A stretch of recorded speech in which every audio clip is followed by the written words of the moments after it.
Hello, everyone. Really nice to be here. I've been speaking at a bunch of different DroidCons. This is the first time I'm speaking here in the US. It's very exciting for me. So my name is Erik Hellman. I work as a freelance Android developer back in Sweden. So I had a long, nice flight over here this Wednesday. I'm going to talk about multithreading, concurrency, and async on Android. It's like a very long title. And the reason I want to talk about this is basically because over the last couple of years, I've noticed that, yeah, this is hard. And we keep making mistakes in this domain. So what I'm going to do is I'm going to talk a little bit about how it works and why it's hard. And then we're going to go through the stuff we have in Android to work with this. And it's very basic. It's a little bit fundamental stuff here. And hopefully, there will be some repetition for all of you and some new stuff, hopefully, as well. So, oh yeah, also, I heard that Dan Liu had a puppy in his slide, so yeah, kitten. We're gonna come back to this kitten here, remember this one. Multitasking, I'm gonna talk about multitasking first here. It's really hard. In real life, how many of you drive car to work? A bunch of you. How many of you text and drive ever? Yeah.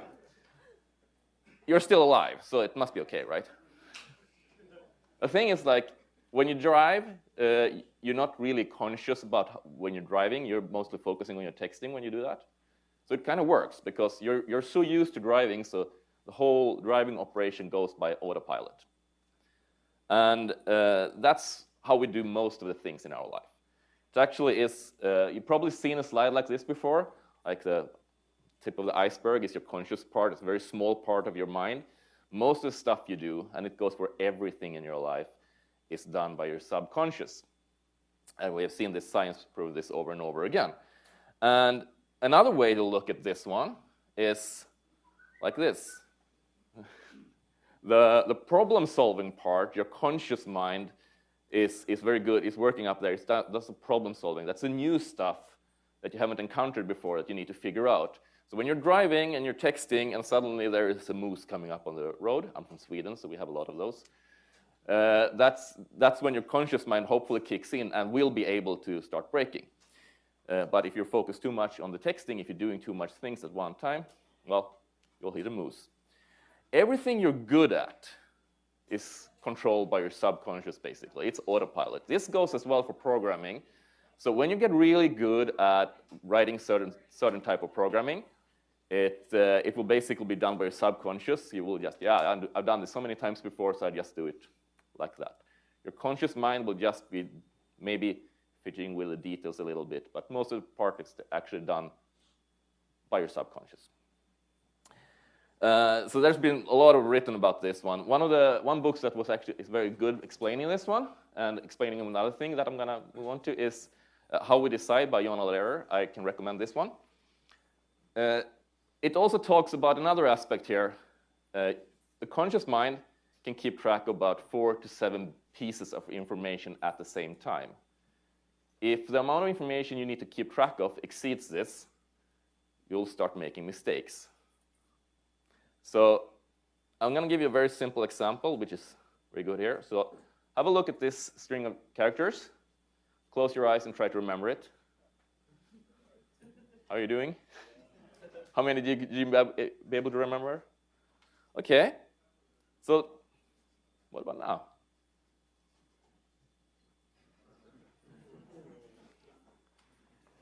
Much easier, right? This is a trick we're gonna use. We're gonna come back to this one. So we're gonna see first. We're gonna move on to look a little bit under the hood. How does threads and concurrency and stuff like that? How is it implemented on Android? I'm not gonna go into super much details because that will take like the entire day. I'm also not a kernel developer, so I don't know every detail here. But you probably know that Android runs on the Linux kernel.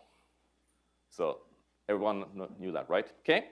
So it's called multitasking here, and the reason we call it multitasking in Linux is because Linux as a kernel is not aware of processes and threads. Now, there are still processes and threads, but those are up in user space in the application layer. And the most important process in Android is the Zygote process. This is started by the system when the phone boots up, and it keeps running there. And whenever a new, and the Zygote process is represented in the kernel by something called a task. So Linux kernel keeps track of tasks, whether it's processes or threads. You're going to see soon more detail about that. As soon as you want to start an app, you click on an app on your launcher, or the first app is going to be started when you boot up the phone. The system called fork. Those of you who have done native development have done multi-process development in C or C++ probably seen this one before. Fork basically creates a copy of the current process. But this is not, the fork doesn't exist in the Linux kernel. Instead, there it's called clone, which is what it does. It clones the running task, and you get a new one, which is identical to the Zygote process at first, and then it's get initialized with all the parameters for starting your app. So how does fork work? This is a good thing to know. So if you would do fork yourself in native C++ or C, you would do something like this. You would declare a variable called new PID of the type PID-T, and you call fork. And when this one returns, you will have two processes. You will have the old parent process, and you will have the new process. Now, the return value of the value of new PID here, it varies between the child process and the parent process. The parent process will get the value that is the process ID of the new process, but the child process will have the value 0. And this is how you detect this in your code. Now, you probably will never do this as an Android developer. There is no reason for you to call fork.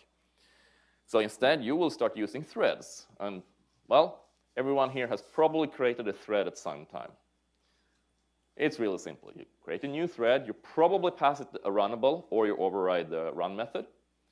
And you do your stuff there in that one. And then in order to start this one, you call start. Super simple. So how does it look underneath? Well, underneath, Linux or Android uses something called POSIX threads. It's a standard for controlling threads. So what you do is you call the method pthreadCreate, give it a pthread object, and a pointer to the function that's going to run on the new thread. This is equivalent to your run method. Like pthreadCreate and POSIX threads can do a little bit more than Java threads. You can pass parameters into that one, etc., but that's outside the scope here. So basically, it works the same way, but you pass a pointer to a function. Now, underneath in the Linux kernel, you already know that we use the clone and the clone function. The clone function is used both for threads and processes. So when you start a new thread, what you do is you configure the cloned task with a bunch of parameters. You're saying, yeah, clone this one, use the same memory space, use the same file descriptors and open file pointers, etc., and signal handling. So it will basically be a new task running in the same address space as the previous task. When you want to start a new process, all you do there is you say, here, yeah, reuse a signal child handler, and it will create a new task with a copy of the memory and everything like that from the parent. So Linux doesn't do any difference between scheduling a thread or a process. So there is no real performance gain in most cases when it comes to scheduling for running a process instead of a new thread. Good thing to know. There are other reasons why you might want to run it as an extra process, but usually for Android applications, that is never the case. So that's multi-threading and multitasking on how it's implemented in Linux. Now let's move on to the thing I'm going to talk about more here. So multithreading, concurrency, and async. So there's like different levels of this. Multithreading, you have that all the time. But usually you don't really have to care about it. And the typical thing here is like when you run multiple applications on your phone, which you probably do, have a lot of them running at the same time, you don't have to care about concurrency because they run in different address spaces. They're not touching each other's resources. So from a developer's perspective, yeah, it's fine. Nothing to worry about.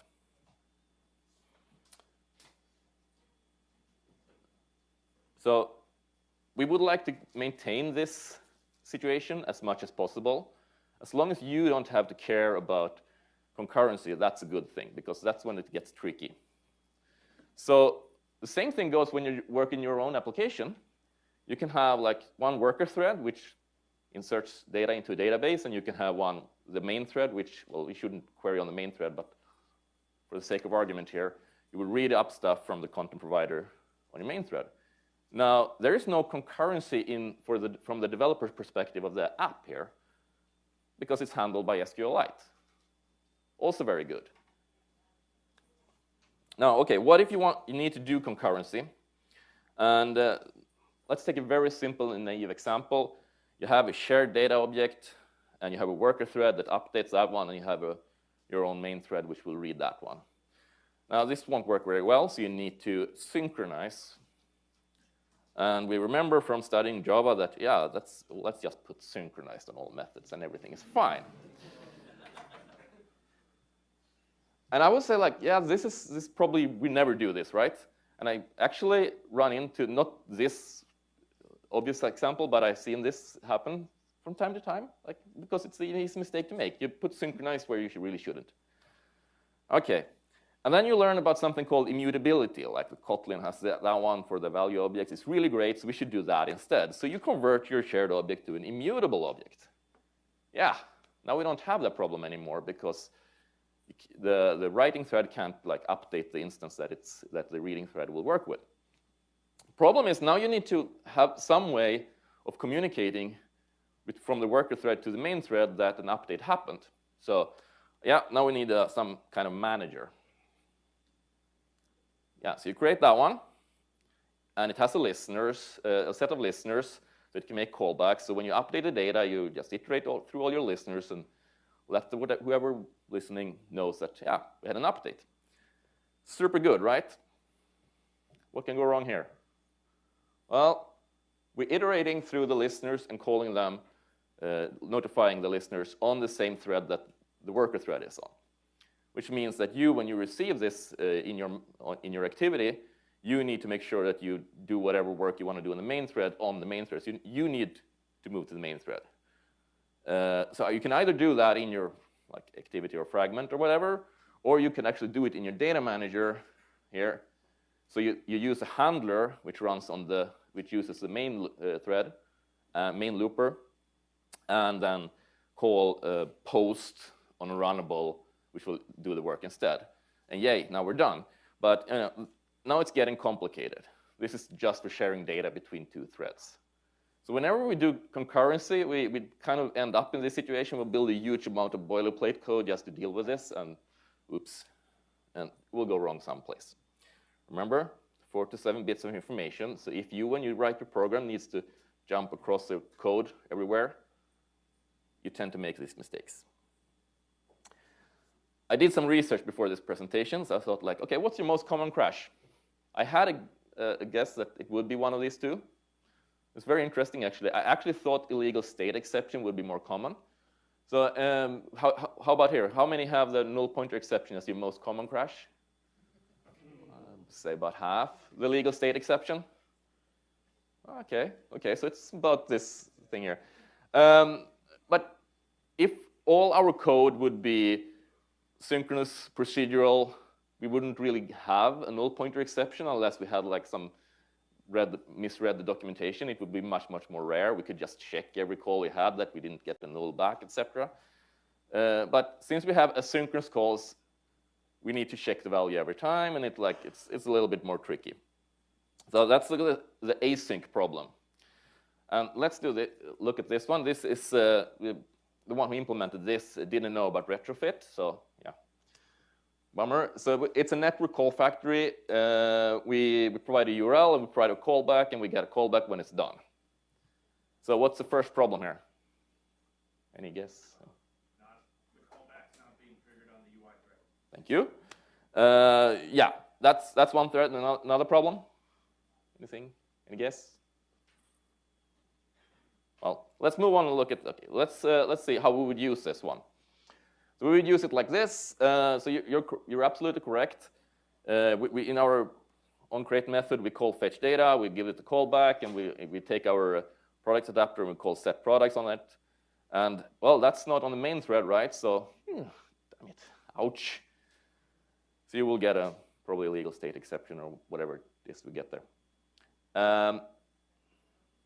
Yeah, let's fix that. Done, right? What now? What can go wrong? I press back. So that you know, whenever that happens, might be too late.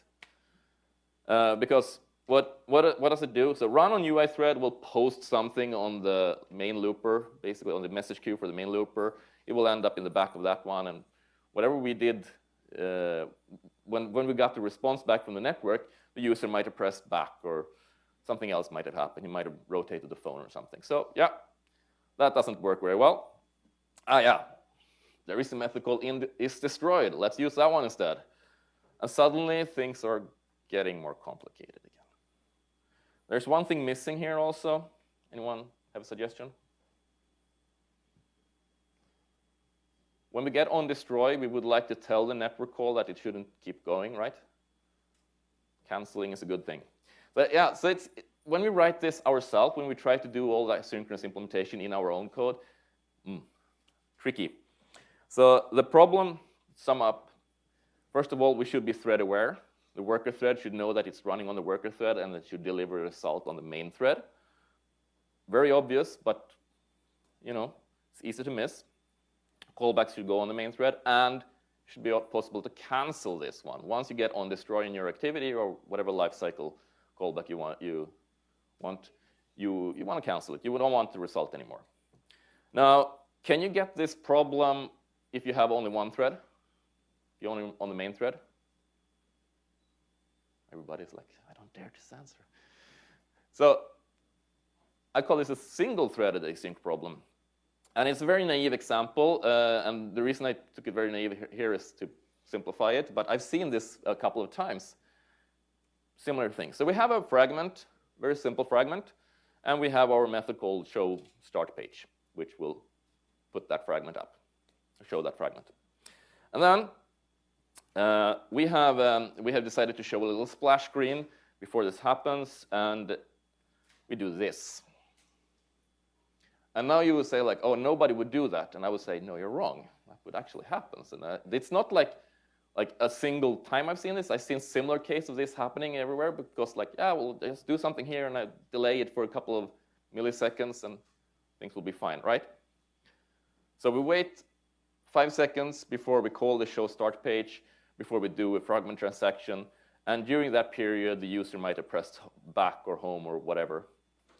And this ends up in your log. So how many of you have this in your crash logs? Really? No more? Illegal state could not perform this action. Yeah, so this is specifically for the fragments, and similar things keep happening to people. So whenever we do this, remember I said that 4 to 7 pieces of information, that's our maximum. So let's say 4 rules. Let's remember these whenever we want to do something asynchronous. And you want to be able to start the job. And that would be obvious, right? But we will see one example later where the starting is not that very obvious. We want to receive the result, of course. We want to have a callback for that, which goes to the main thread. We want to be able to cancel the job, but not only cancel the job, we want to cancel result delivery because these are 2 different things. So first of all, canceling. Look at this code. It reads from the dev urandom file on your phone. So just keep reading forever and ever with a random amount of bytes. Well, random set of bytes. And what we do is we start this thing, we wait 1 second, and we call interrupt on the thread. How many think this will abort the while loop? Of course not. So I asked that question as well. I just phrased it a little bit differently. Will input stream read be aborted when you call thread interrupt on that thread that's reading? No, it won't. But what does the interrupt method do on thread then? Well, you go to the Java documentation, the Java essay documentation and the Java tutorials, sorry. And you read that documentation, and, well, calling interrupt on a thread is just an indication. It just sets a flag, nothing else. It's up to you as a developer to read that flag. So for us to be able to cancel a thread in the very simple example I had before, you need in the loop, after every read, check if you have been interrupted, and in that case, just return. So there are the methods. If a method ever throws interrupted exception, they do this inside the method, but most methods don't throw interrupted exception. So read on the input stream is one of those. So to sum up, threads can only be started once. You probably know that. It's limited support for canceling. There is no built-in support for do a callback on the main thread. Just avoid this one. There are so much better utilities in Android for using this. So everything in Android around like how threads work and stuff is basically built around the handler, the message, the looper, and the message queue classes.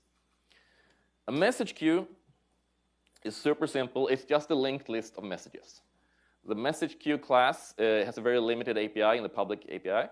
You will probably never use that one yourself, but it's good to know that it basically just wraps a linked list. And the way to work with that. So very simplified. I cut it out the code there. We're not going to stay on this one much, but it's basically you call next on the message queue, you will get the next message. This method will block until there is a message available. So, yeah, nothing strange there. The looper, though, is much more interesting because that one you probably want to know about more, especially if you're going to do your own looper. So looper will basically loop forever with a message queue calling next on it forever and ever and ever. This is also a simplified view of it. This does a little bit more than this.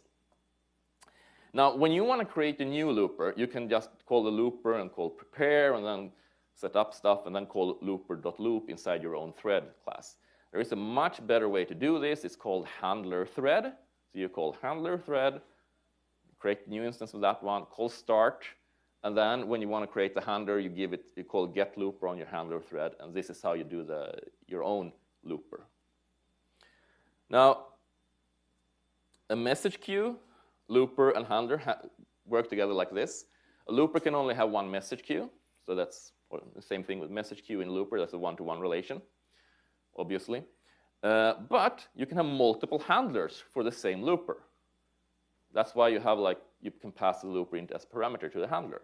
This means that for our main thread, for instance, it would look something like this. You will have a handler that generates like the callback events for click listeners and broadcast receivers and lifecycle events and stuff like that. It's probably more than one handler doing that, but simplified here.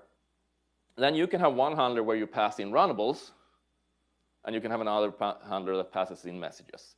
Basically, it's always a message you pass in, but again, for simplicity here. Now, one way to use handler, and this example has a little bug in it, so we're going to look at that one a little bit more. But what we do is we create a new UI handler. We give it the looper, and we give it a callback, which will be implemented by this activity. And with the swipe refresh layout, so you swipe refresh, and you want to implement your timeout here in the UI because you don't trust the network thing you have. So the perform network sync that will be called when you call on refresh looks like this. So we have again we have a method called sync network data. We give it a callback. Whatever it does there, we don't know, but it will fetch data on the background thread. And once it's done, it called on data and give us a list of that data. What we do then, we take the data, we pass it on to the UI thread, say here's the data. And also, we remove, we call remove message on the message timeout, because what we did first on the swipe refresh layout was show that one, and then schedule a message to happen after a certain timeout. The callback will look like this. We will have two types of messages, the timeout one and the one for the products that's updated. So if the timeout one happens, it will show you a snack bar saying, hey, network timeout, it failed. But if we get the message product updated, it will just update that one. And so the remove message will basically just remove the one that we have scheduled because it haven't executed yet. Now, if you look at this one, you see that it's still here. It might have been started running, this one, the empty message we sent for the timeout, that because here we're running on a worker thread. So this one could still show up the snack bar and load the new data. So it's still very complicated. Canceling with a handler, there's a bunch of methods you can use for this. So you can either cancel a message, give it the ID of that type of message, it will remove all of those. You can cancel a message with a specific set of objects you passed into that message, and it will remove that one. And then remove callbacks, you give the runnable that you had passed in when you call post, and it will remove that one. If you want to remove everything that is in a message queue, you call remove callbacks and messages with a null, and it will remove everything for you there. Handler it's a message-based async utility basically.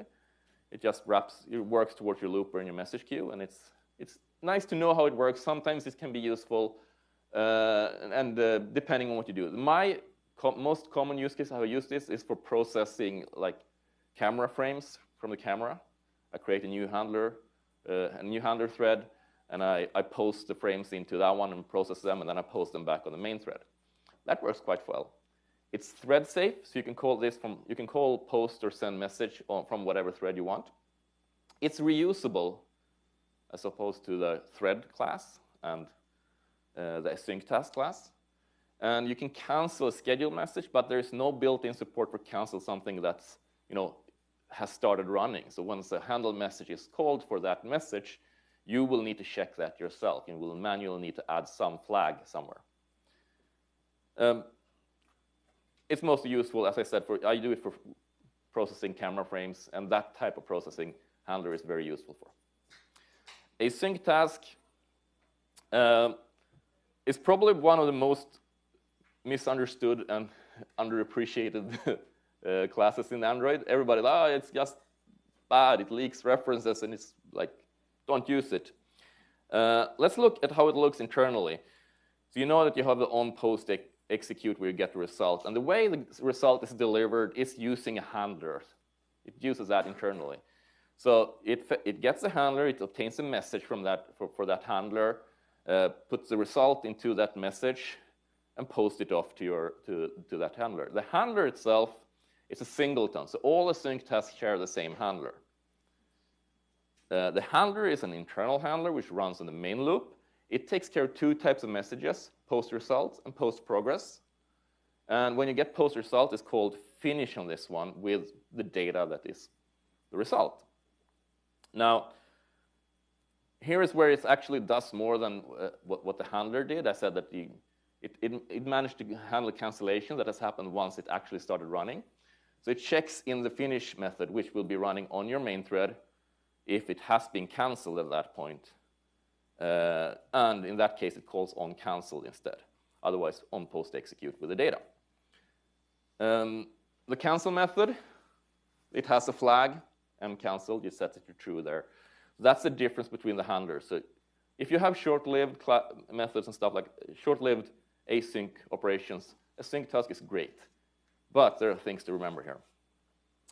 So typical case here, we want to do some background work. So here I'll just fake it by sleeping for 5 seconds. And in on-post execute, I update the view with that data. And then you might also want to do something if you got canceled. But I advise you not to do anything in on-canceled, because this will be called, you probably will cancel your async task in on-destroy or on-pause or on-stop. And in that case, you don't want to update the UI. So keep that in mind. Now, a nice thing with a sync task is it has progress. Progress is also, usually all examples have been like a progress bar, so you pass an integer in there, but you can pass any type of object there. So for instance, if you have an async task that will do like a transaction, online transaction of some kind, you can just define enums for that one and pass in those enums instead. So it can be very, very useful class for these types of things, that where you do something that is still connected to the UI, but and you want to like move from one state to the next. It can only be started once. It can't be reused. So if that is a problem, you shouldn't like load a lot of data when you construct these. Callbacks happen on the main thread, so you don't have to worry about that. And you should avoid touching the UI and on-cancelled. Now, the biggest problem and the reason why people are so afraid of using a SyncTask is because when you define it as an anonymous inner class or a non-static inner class, you will leak a reference to the activity or fragment or wherever you defined it. So that you need to remember that one to keep the lifetime for the SyncTask very short. Because if it runs a long time, even if you do cancel so that on-post execute is never executed, you will still keep that reference to the activity in memory. And then you might run out of memory if your activity holds too much data. So only for short-lived calls, like a few seconds. Loaders is another thing that is very misunderstood, but it's also a very complicated thing. So just going through this one fast. Loaders are not synchronous or multi-threaded by default. It's only the SyncTaskLoader and the cursor loader that is that in the API. So if you want to do some loading of the main thread, you extend the SyncTaskLoader. And here is the problem where I say, like, you need to start something. The loader is very weird when it comes to starting loading. It has an on-start loading callback, and there you have to check if you already have loaded data or not. So this one is usually the place where people make mistakes or forget, I cached the data and stuff like that. You have a load in background, which the SyncTaskLoader will call on the background thread. And here, you just return the data. You load the data and return it. And then you also have to implement the deliver result. And this is where you cache data. So it is a little bit much. If you need to implement your own SyncTaskLoader, it's a little bit of work. So it can be a little bit heavy to work with. It's not multi-threaded by default. It's just a SyncTaskLoader, which is multi-threaded. It has a strange starting behavior. But the main advantage of loaders is that it can maintain the data between config changes. That can be nice. The recommendation is not to use this for network calls. So network calls, first you have like maybe the short-lived ones that is a transaction, online transaction of some sort.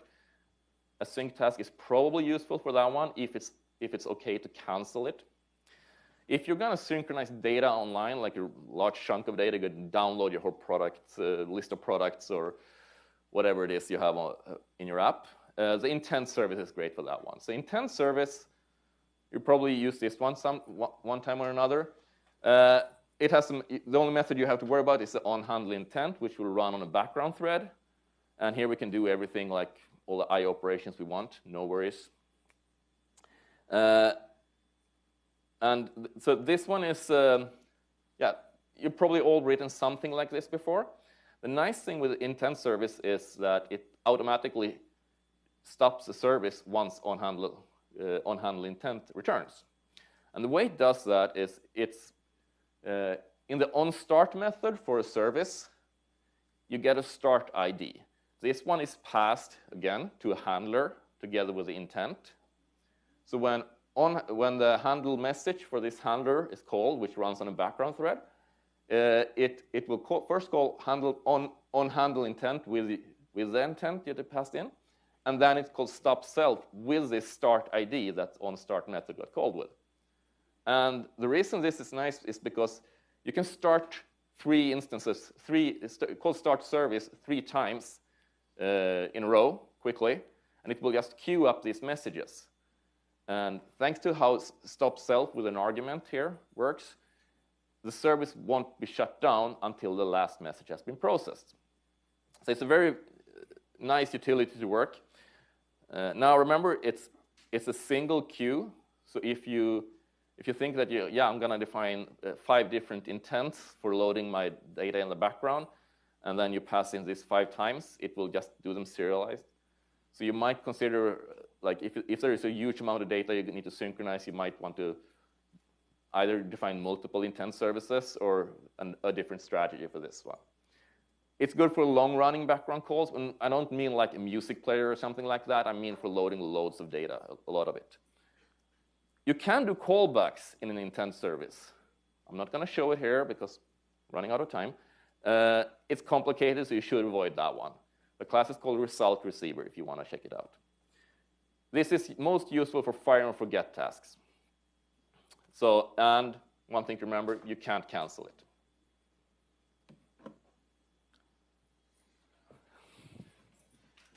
So, yeah, RxJava is great. I love it. And as we learned yesterday, it's version 2 is coming, and it's even better. I love it. I use it a lot. But all these things you still have to think about. Like you have to remember to cancel or dispose, as it's called now. Cancel your subscription properly and keep track of that one. You still need to tell which thread you want your callback on, your subscription callbacks on. So there's all these to think of still. It's the main advantage that I see when it comes to asynchronous operations with RxJava is that you use a concise, you use the same thing, you can use it everywhere in your application. It works the same way, so it's easier to read. You get one single way of doing things. So you don't have to use one loader there and an intent service there and then a sync task there. That's nice. Okay, I'm finishing off here. I want to just mention the support annotations. So if you haven't seen these before, you got the main thread, you got the worker thread, and you got the any thread annotations. These have no runtime effect, of course, but they will help you a lot in your application code if you put this on every method in your to indicate what thread from what thread can I call this one. Super useful. Any thread, basically, is what it says. So that one might be new to you. Okay, sum it up. 4 simple rules, +1. Do not reinvent the wheel. I see it so many times. Please avoid it. Remember which of these utilities you want to use at different times.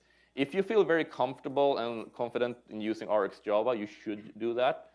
The threshold for starting to use RxJava, I've noticed, is quite high. People have a problem like getting into it. It takes a little while. So you remember the kitten?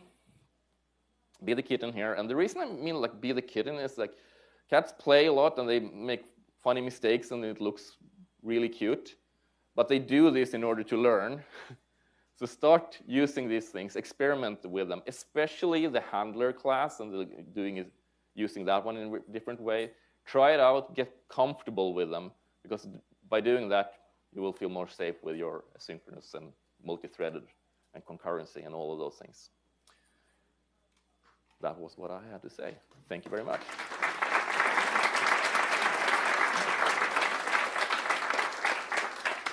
I think we have time for one question. Otherwise, I will be around here. So. Yes? Have you run into any libraries that are centered around the concept? Sorry, I can't hear you. Come up here. Have you run into any libraries that are centered around the idea of a thread safe queue?